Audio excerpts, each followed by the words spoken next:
You're listening to the Fezcast, the Saracens fans podcast, bringing you the independent and unhinged views of the voices in our heads, as well as those of our special guests. To get in touch with us, find the Fezcast on social media and listen to us on Apple Podcasts, Spotify, YouTube and more. Thanks for tuning in and enjoy this week's show. You're listening to the Fezcast.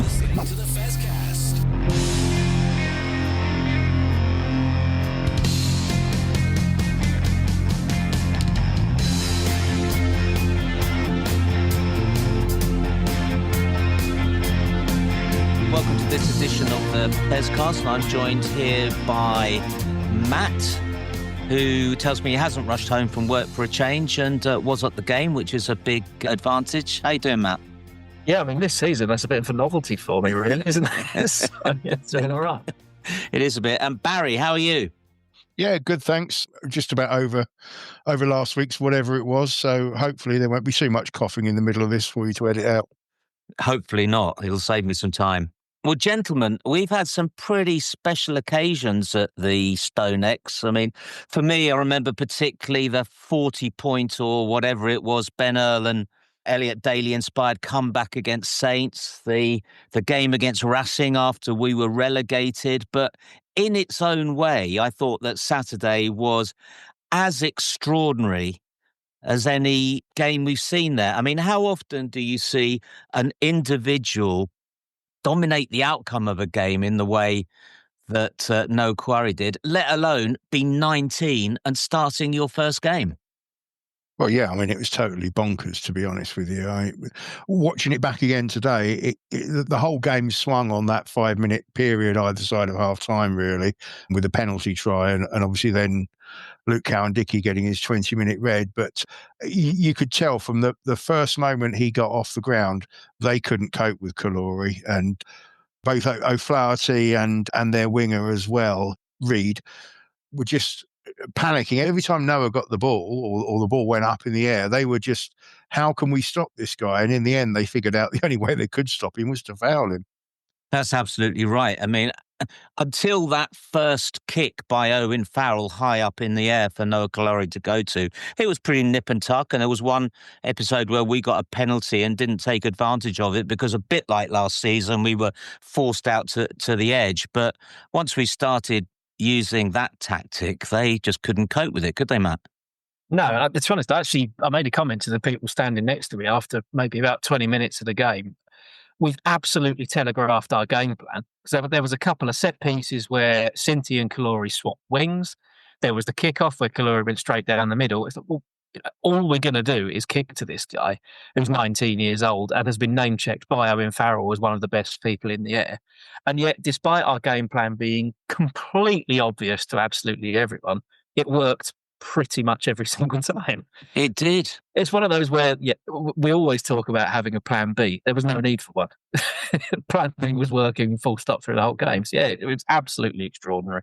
It was a bit like that Mike Tyson quote, wasn't it? Everybody's got a plan until I hit them. Yeah. But it was a bit, they got hit by this lanky teenager, that's for sure. I mean, I wondered, Barry, whether his legs were covered in Vaseline. Nobody could keep hold of him, could they?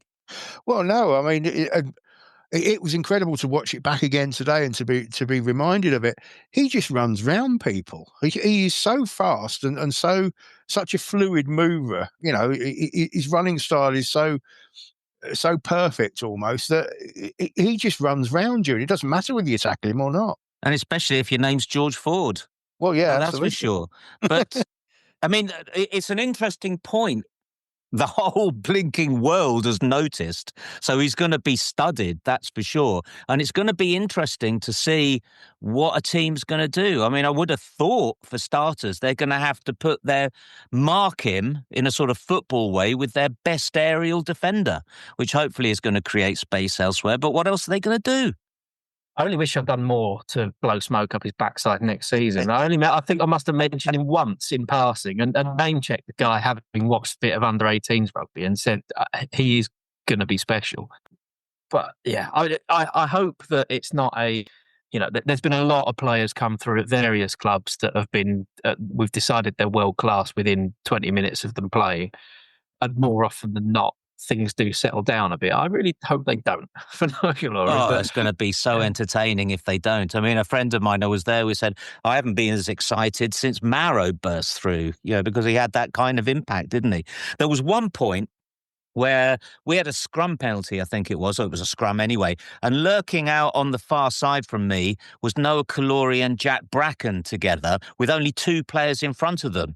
And I thought, boy, if they can get it out to them with their speed, because Jack Bracken showed it again, didn't he? That burst where he was tackled and he still got up and carried on like lightning.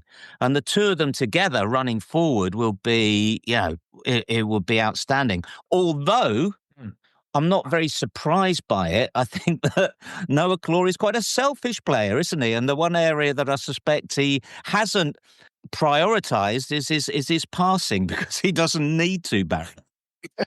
Well, no, but I mean, to be fair, he was the assist player in one of our other tries as well. So he can only pass to you if you can keep up with him, and if you can't keep up with him, you're in trouble.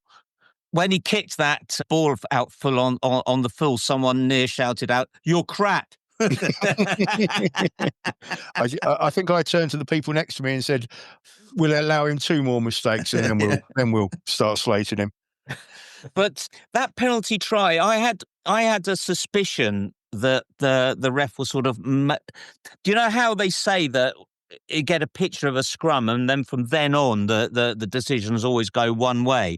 I think with that being shoved into the camera, the ref said, "Oh, the offence is the shove, and going into the camera was incidental." I actually think, I suspect otherwise myself, but between that and being fouled whenever he got the ball from then on, I think that's what determined that it was a penalty try at the end of the first half.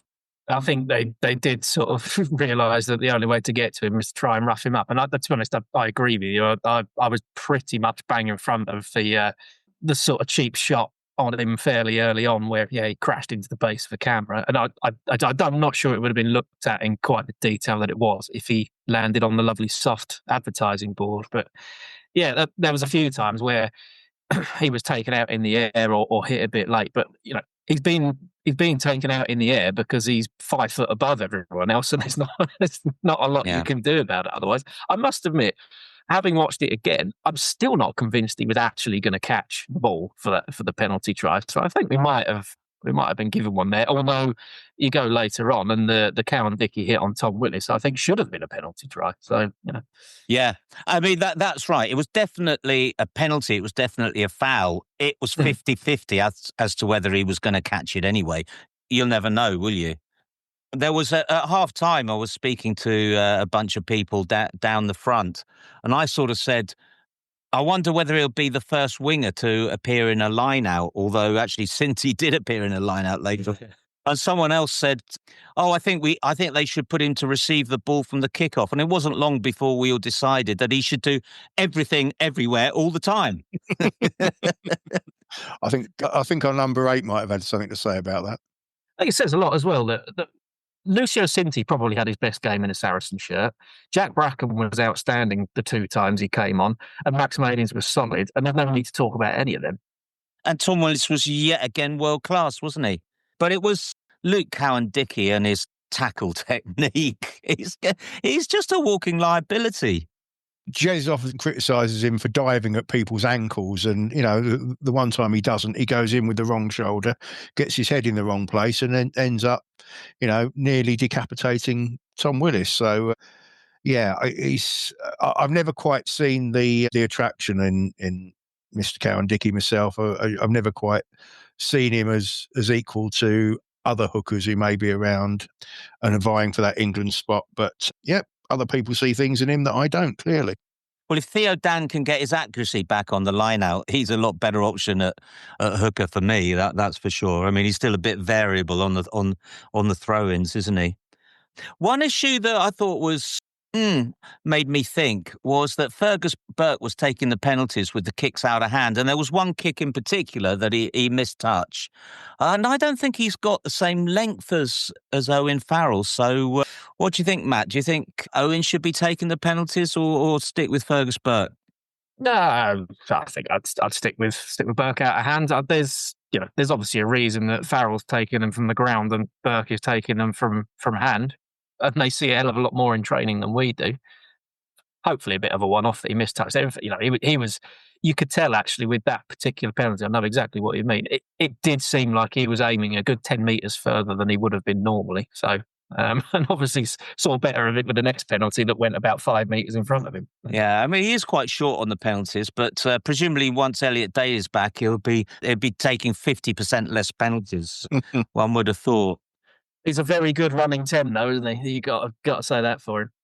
Oh, he is. He brings something new, doesn't he? He does crop up, and these tries that he's scoring tend to be quite similar, don't they? He's right up there with the most forward player and ready to take the pass and run in. There's no two ways about it.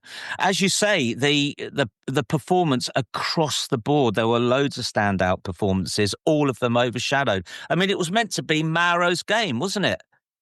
And who was talking about him?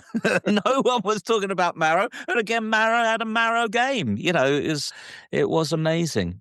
Let's have a look at these 3-word reviews. We've got the White Helmet, very, very famous Saracens supporter. Winger scores 5.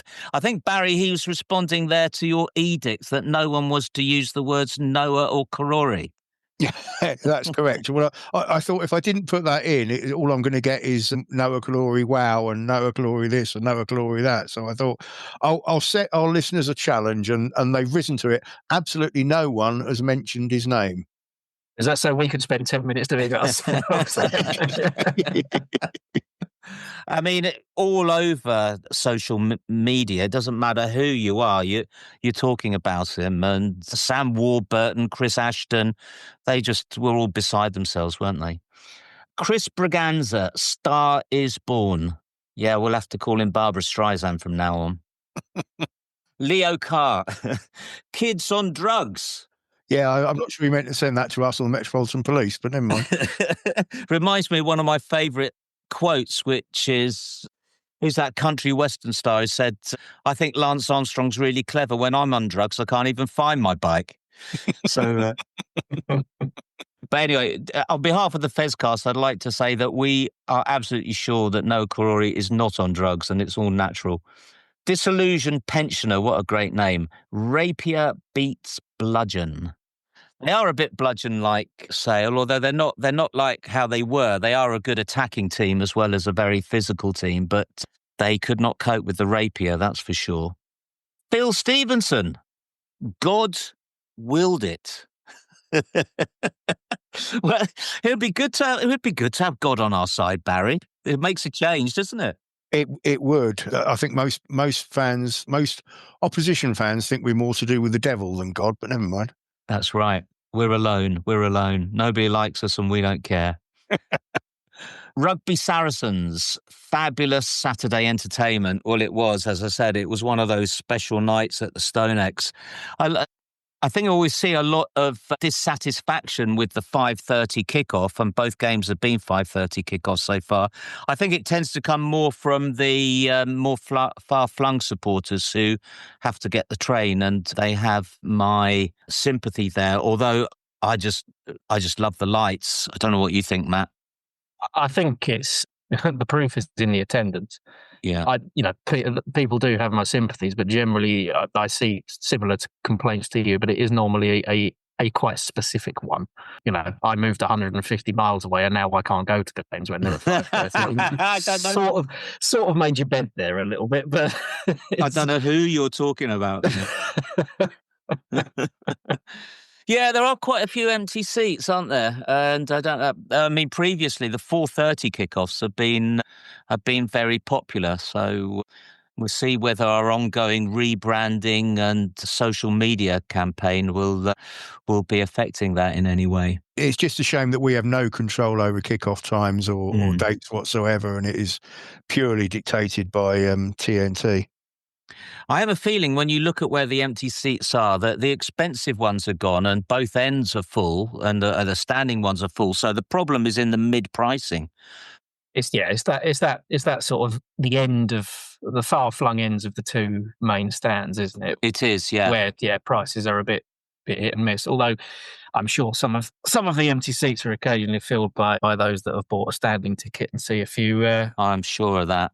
Yeah. So, I mean, the expensive seats and the prawn sandwich mob, the rich North Londoners are obviously soaking those up, and the ends are very popular. I think they should give a go to taking the North Stand and expanding it straight off, because it's cheap to do, and go hell for leather to fill it up with younger, more vocal supporters, because there was some good noise there on Saturday. Goodness me, if we can't make a noise when that's happening, we never will. But it's coming from generally the fantastic job that the North Stand is doing. And I feel if they make that bigger, it'd be more infectious, and it gets the rest of the stadium going. So there you go. If you're listening, I'll give you that one for nothing. Gareth Baxter, forwards showed up. We've mentioned him so many times before, but I would mention him again. There used to be a time when a Reece Carey break was highly amusing. It was worth a chuckle. You don't laugh anymore, do you? Because I don't think the conditioning team have done a better job on anybody since Will Skelton. Yeah, I was just going to say Will Skelton's the obvious one that springs to mind, but no, I mean he is an absolute menace when he gets a chance to break through. But not only him, I mean Mauro had a rumble as well, and Hugh Tizard with his try, and he does an awful lot of ball carrying. I think Gareth is spot on there. All the forwards showed up, and we had them on toast really at the scrum, to the point where they accidentally filled in the paperwork incorrectly and couldn't continue to compete in the scrum, and we had to go to uncontested. What I do need to say about Reece Carey and his runs is they are still amusing, because the first person giggling is him. When he beats his first man, you can see on his face him going, "Oh, I don't know what to do." But it's not a couple of hundredweight a large rumbling forward anymore, is it? I suspect you give him a thump in the tummy and it would hurt. I suspect. He's like an oiled rhinoceros, I think, is the quote that I got. But yeah, that's right. And as far as the forwards go, the bench. Again, big difference to last season. The bench looks really strong now when it comes on, doesn't it? The fellow that we bought in from Exeter, again, we've got lots of cover there with the forwards, and we were having a discussion during the game as to whether that was Theo McFarland warming up beforehand. 100% was, yeah. Oh well, that's great, isn't it? Yeah. Someone described Noah Caluori as a cross between, I think it was Chris Ashton and Theo McFarland, and in many ways that's right. He's got the physique and the jumping ability of Theo, and the wing ability of Chris Ashton. Well, Jez asked on our WhatsApp group, didn't he? Have we seen a winger with a better aerial ability? And I was going to be slightly facetious and say, well, Theo McFarland stood on the wing once. But yeah, I was standing at the end of Twickenham once when Israel Folau was playing for Australia, and the Australia tactics were basically boot a long one into the 22, and he was unplayable. England just could not do anything when a high ball went into the 22. And I think it's that similar kind of ability. It very much reminded me of that. Another one from Gareth Baxter. Lucio's so important. I mean, you mentioned, Matt, that he probably had his best game ever for us. No, he was very, very good. Yeah, obviously overshadowed on one wing, but obviously his importance as well is stepping into outside centre as he did. But he looked in a bit of difficulty coming on off the pitch, so wait to see whether there is an injury there. The concern is still, yes, everyone looked impressive off the bench, but we had Sinti possibly carrying a knock and going with a 6-2 split, one of them being an impressive but very young Jack Bracken. We are struggling for a little bit of depth in the backs, although I think, judging by who was doing a few warm-ups and things today, we've got plenty of backs that are on their way to full fitness. So. Elliot Daly said he was 2 weeks away, so very much hope that that's the case, although we haven't got a game in 2 weeks' time, I don't think, so presumably he might be back in contention for Bath. But Lucio Sinti's got that same kind of, what would you call it, usefulness, for want of a better word, that just like Elliot Daly, you're covering a number of positions, and so crucial, those players. Yeah, we've got flexibility in Elliot Daly, Lucio Sinti, Max Malins. Let's not forget he started out as a fly half as well. Owen Farrell, we know, can play a couple of positions. Jack Bracken came on at fullback for Max when he had to go off for his HIA. Was HIA or blood replacement? It was an odd blood replacement because he came back on with basically his hand in a mitten. Yeah. I'm assuming his fingers were bleeding or something, and he had to have that all wrapped up. But yeah. Yeah, so, something like that. But I mean, that shows you expect wingers to be able to play at fullback as well. But Jack looked equally as happy at fullback as he does on the wing. He's a great player. I mean, Jez is always saying, "Oh, they might be good wingers, but can they defend?" He'd probably say that about Maradona, but Jack Bracken can defend as well. Yeah, he's a tough nut with an almost perfect tackle technique.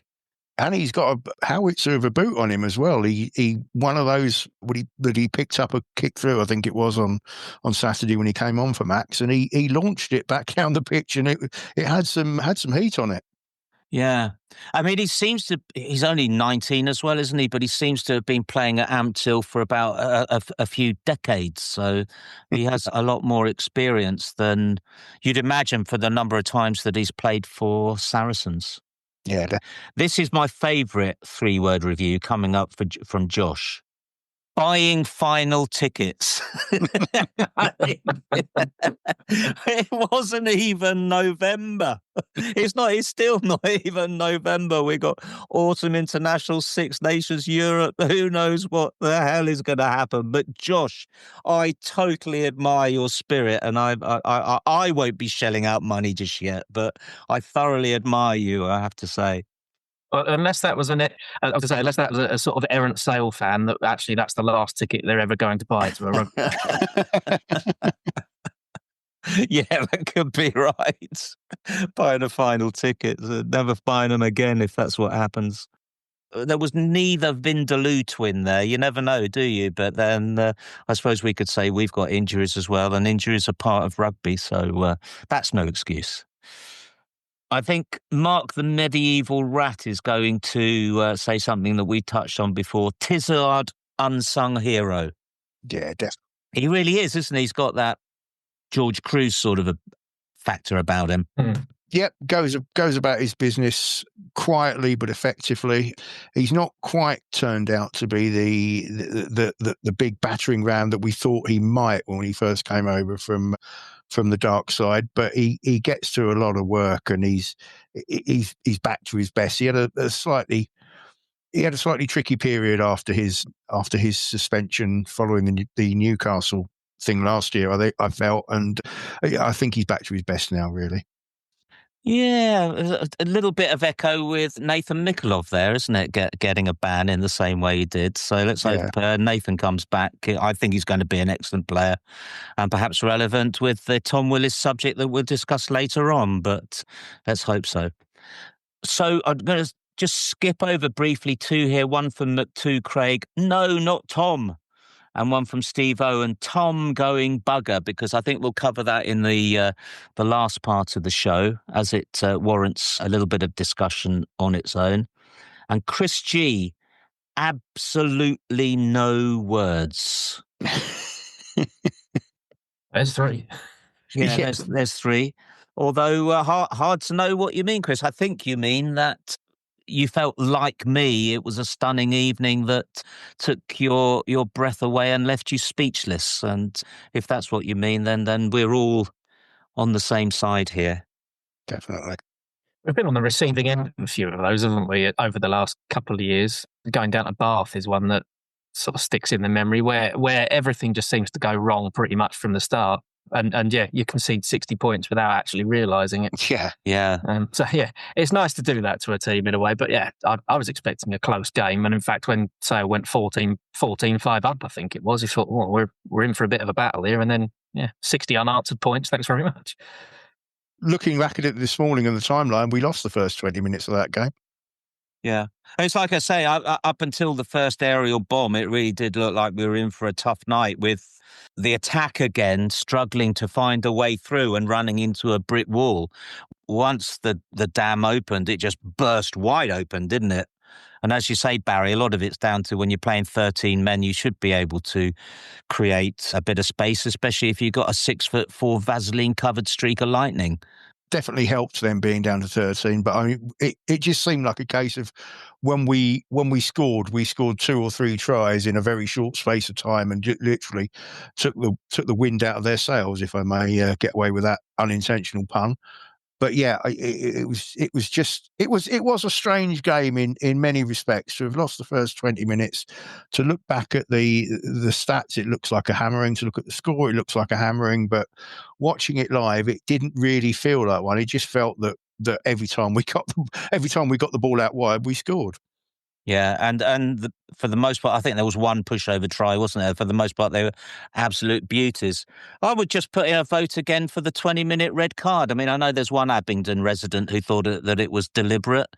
You know, I think it's a 50-50, go for the 20-minute red card. It's still one hefty punishment for the offending team. If you don't think it's deliberate, it's appropriate. And it was good for us to be back up to playing 15 men at the end. And we still did excellently against them, although I suspect that the stuffing was well and truly knocked out of them by that time. Yeah, 100%. But by the time they were back up to 15, their race was run. Okay, well, shall we take a quick break there and come back and discuss what we're up against next week? You're listening to the Fezcast. Hello, this is Akina Gondwe of Saracens Women, and you're listening to the Fezcast, and we are both proudly sponsored by the Saracens Supporters Association. For a £10 annual subscription to the SSA, you'll get the chance to buy tickets for away matches, receive a regular newsletter, and an exclusive SSA badge. They also arrange pre-match gatherings and player-coach events. As well as sponsoring both me and the Fezcast, they also sponsor Louis Johnson from the men's team and the Saracens Foundation Track Club. Not bad for 10 quid. You can join up at membermojo.co.uk/SSA. Enjoy the rest of this edition of the Fezcast, and I look forward to seeing you at Stonex. Come on, you Sarries. This is the Fezcast. Welcome back, everybody. So next week is going to be interesting. First versus second. Who would have expected that to be the case when we go to Northampton next Friday night and play them under the lights, Barry? Yeah, that's always a tough place to go. I mean, there was a time when we used to blow them away as well, but that's certainly not been the case the last few years, and it's not going to be the case on Friday. That is probably our trickiest game on paper, and one where we really need to perform the way we have in our 2 home games rather than our away game down at the Stoop where we just didn't turn up at all. If we do that on Friday, we could be in for a long night. One of my favourite posts on the internet that I saw today was that it was a bit unfair for Quins to go and play another game a week after their cup final. Yeah, they were probably still all on the open top bust of Twickenham High Street. I mean, they completely outplayed us, and then play like that down in Exeter, where they really weren't trying. They had the wind and rain in their faces, and I think they thought, oh, we've done enough this season. You know, we don't have to try anymore, which is interesting.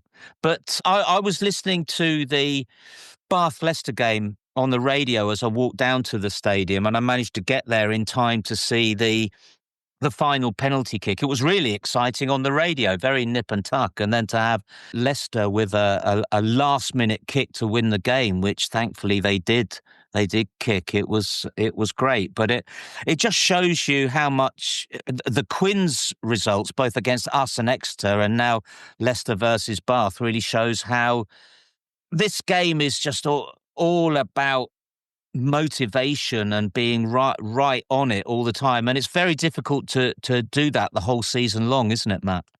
It is, yeah. I mean, it shows, we've been saying for a little while, but it does show how squads are squeezed a little bit, and actually most teams are all about as good as each other. There's not really many teams that can build strength to fly away, and we'd have said barring one penalty kick, Bath would have been top of the table 100%, and it would be going exactly as we expected it to. But as it stands, obviously they're a little bit further back. But just going back to our form this season, the worry losing to Quins away, yes, it was their cup final, but our away form has been pretty patchy. We probably should have beaten Newcastle better than we do, but we're playing the team top of the league on a Friday night, which is also something that we seem to struggle with. So yeah, we've got to be far more on it than we have been. I think even for the first 3 games of the season, we've got to play like we played against Sale. But given that all of that is against us, we're going to go to Franklin's Gardens and win by 80, aren't we? Well, I'm going up there with Jez, and last season at the game, we were all over them in the first half, absolutely dominant. And then, like a lot of games, we fell away. I'm just hoping we've only had, 4 games or so. We don't seem to be that team anymore, but Saints are going to be up for it, that's for sure. And as we said earlier, I don't know who they're going to put on Noah Caluori. They've got some good defenders, some good people under the high ball. Their fullback's not bad. So it's going to be a very interesting night for that. I would say, knowing Mark McCall, he's quite good at keeping people grounded. So Noah Caluori will probably be on the bench next week. Or playing for Amptill again. Again. Yeah, I mean, there was obviously a plan there, wasn't there?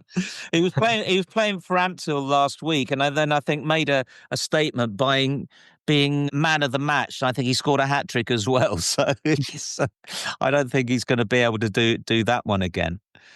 So Friday night up at Northampton, we passed the test against Sale. This is going to be a big indication of where we are, Barry. Yeah, it's also the end of this little block of Prem games. I remembered not to call it the Premiership for once. This little block of Prem games, and it would be fantastic to be going in to the autumn internationals with a record of 4-1 as opposed to 3-2. It could and probably should have been 4-1 anyway, but yeah, it's a tough ask. We'll need to be on it from the beginning. I've seen Northampton a couple of times on the telly box this year, and they look quite a decent side, and they're another side who are capable of scoring a lot of points in a very short space of time as well. So we're going to have to be on it from minute one, I think, in order to get anything out of that game. Yeah, they had a dreadful start to the season last year. Everybody thought, what's going on? And then they showed their true colours by getting to the European final, and beating us in the final game. So they have started like a rocket this season, probably second best to Bath, and it's going to be great to see how we get on. And I hope we make them be quiet and not keep singing that bloody song that they keep singing all match long, which in the end gets on your nerves. Although, having said that, we could do with a good song, so I'm really quite jealous. Another big event, though, Matt, started the PWR season proper. Yeah, that's coming up. I'm told that sales for our first home game in 2 weeks is going very, very well. Potentially a record crowd for us. But yeah, we've got a small matter of an away trip down to Gloucester Hartpury to start up, which is a repeat of the final. So that will show really where we are at the start of the season. Obviously going in on a high, having won the PWR Cup, but hopefully with a lot of internationals back in our ranks as well. So yeah, it's going to be exciting. I know that Alex and family are going down there, so we'll have some first-hand reporting on it. I don't know if all the games are on the telly, are they? I'd be surprised if that one wasn't. I think there's one streamed per weekend, I believe, and I think it might be up to clubs to try and do extras. I think that one might be the whatever the channel is called these days. I can't afford it, so I don't know what it is. Is it TNT? I don't know. It is TNT. I mean, of all the games, there can't be a juicier one than that one. It's going to be brilliant. And is the game that's selling well the Quins game or another one? Yes. To the duel against Quins, obviously they're billing that quite heavily. With some rivalries in there. Yeah, but I think they're on track for several thousands, which would be good. Yeah, and it deserves it, doesn't it? We talked about this a couple of weeks ago, that when you look at the cast of characters, everybody should be trying to get down to that game. Everybody's seen how good the women are over the summer, and you've got the cream of the England and Canadian teams on show there. So it should be a cracking game. And cheap, still cheap, for goodness sake. Okay, well, that's next week. We'll take another short break and we'll come back to discuss the slight dampener of the evening. You're listening to the Fezcast. Welcome back, everyone. And in amongst the unfettered joy of Saturday night came the announcement that Tom Willis is going to Bordeaux next season, which is obviously hugely disappointing. He's a world-class player. He's probably the best English number 8, contender for the best number 8 in the world, and had another outstanding game on Saturday, Barry.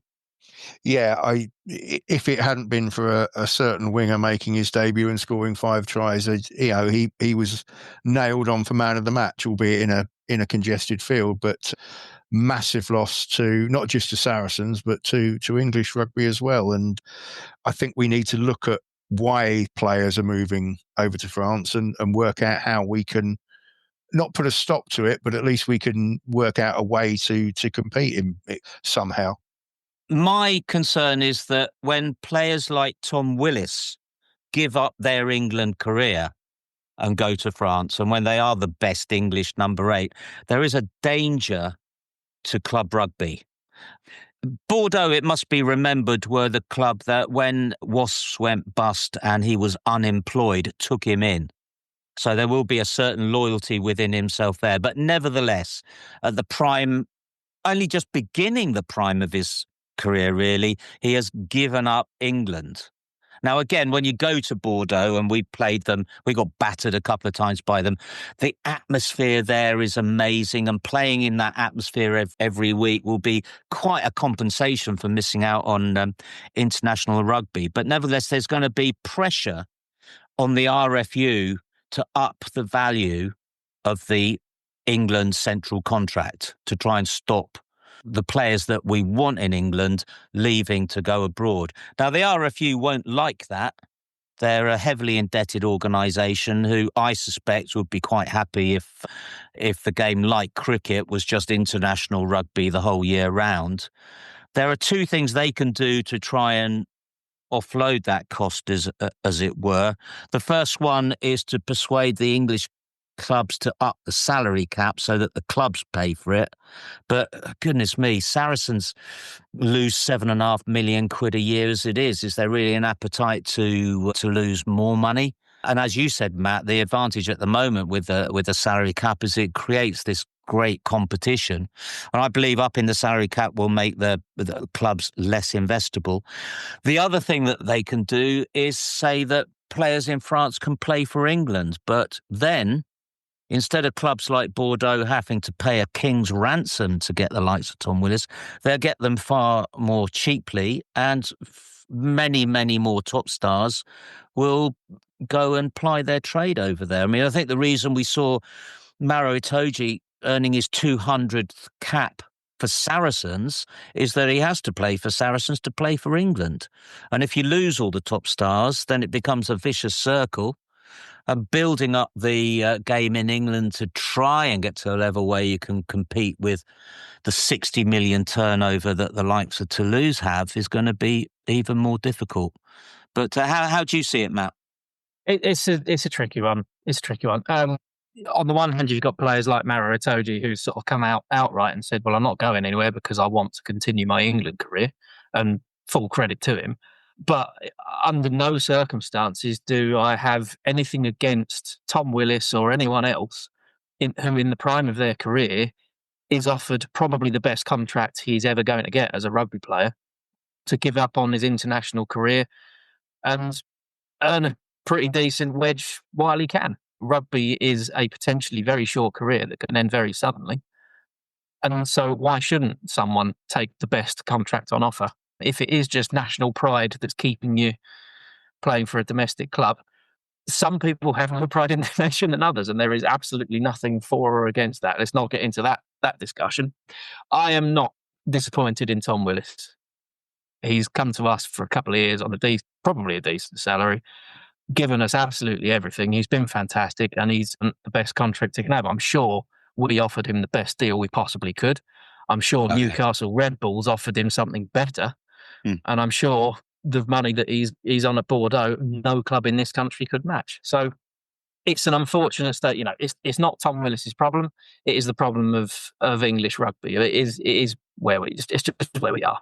So no. I couldn't agree with you more. It's a fact of life. And there were just the odd voice saying they were disappointed with Tom Willis. They've got no right to be, because the way it is at the moment with England players being prevented from playing in France, it's the players, if you like, who are paying for that. not having the ability to pick up a big wage in France and play for England.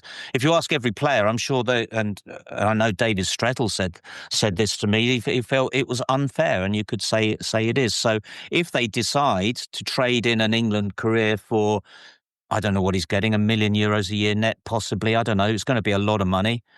It's a short career, they could get injured at any time, and why should they not do that? Yeah, there's a lot in there for Tom. I mean, not only is there's got to be a financial side to it as well.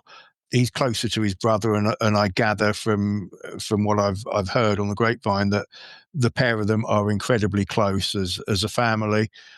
And let's be honest, he's going to live in a nice part of the world as well. I mean, no disrespect to St Albans or wherever he's been for the last couple of years. It's not Bordeaux, is it? So, yeah, he's made his choice. He's perfectly entitled to. Even if it was just about money, he's done nothing different to what 90% of the people in this country would do. He's been offered more money to go and work somewhere else. He's going to work somewhere else. It's simple as that. And as I say, I don't think it is just about money. As I say, he probably feels a little bit of loyalty to Bordeaux. Good point you raise about being near to his brother. He's only about an hour down the road from his brother. But the combination of the two of them now, Jack Willis was player of the season in top 14 last season. So you can imagine what the job that he could do for England. And now the two of them being there, as I say, my fear is that the clamour will increase. People have likened it to football as well, which we're a long, long way from that. Number one, the money that we're talking about, even what Tom Willis is on at Bordeaux is still nothing compared to a top-level footballer. But he's not he's not on a four-year contract and has screamed and shouted after a year and a half of it saying he wants out. He's out of contract at the end of the year. He's entitled to do what he wants. I will pretty much guarantee you that he's not just going to down tools and refuse to put in 100% for the club for the remainder of his deal. It's not the same in any way. It's totally not. And then they had to announce it on Saturday night, I think. Otherwise, there would have been a whole hubbub today. Why is Tom Willis not in the England training squad? So there was no choice. They probably left it as late as they could and then announced it. And potential upside, given what you say, I suspect is true, that he will give 100% for the rest of the season, is he now doesn't have to play the autumn internationals or the Six Nations. So if we are in the mix at the end of the season, both in the league and in Europe, that's going to be a big plus.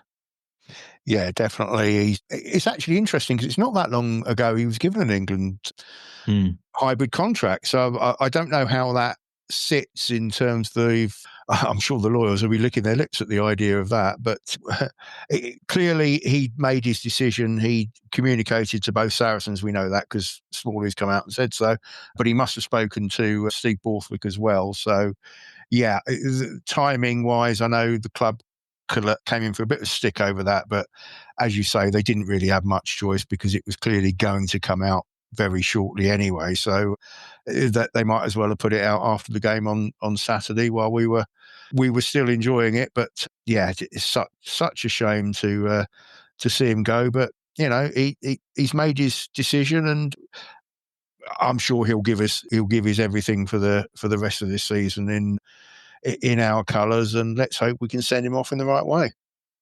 The other good thing really is that it's something that's been done early, and we know that there's going to be a hole in the squad, and it gives us a chance to have a look around at what else is in the shop, doesn't it? That's exactly the point that I was about to make. My apologies. No, that's all right. You know, you're much better coming from you than me. But I mean, of course, you know, we've got Nathan Mikuloff, we've got Andy Onyema-Christie, we've got Ben Earl, and even though Ben Earl is the England number 8, he's not as good as Tom Willis. So I suspect we're going to be looking for another wrecking ball, and you know, who knows?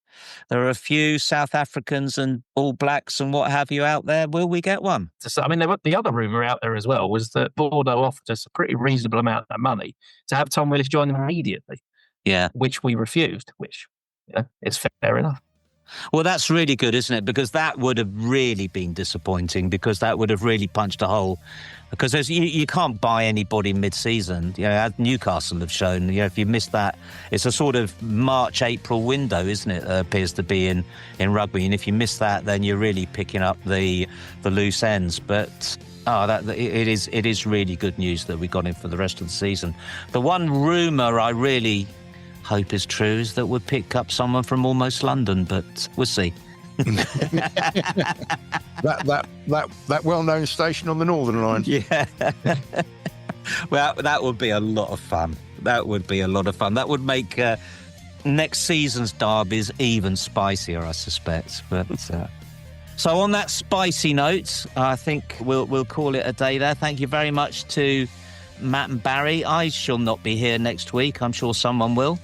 So I hope you enjoyed this episode and look forward to serving you again. Cheers all.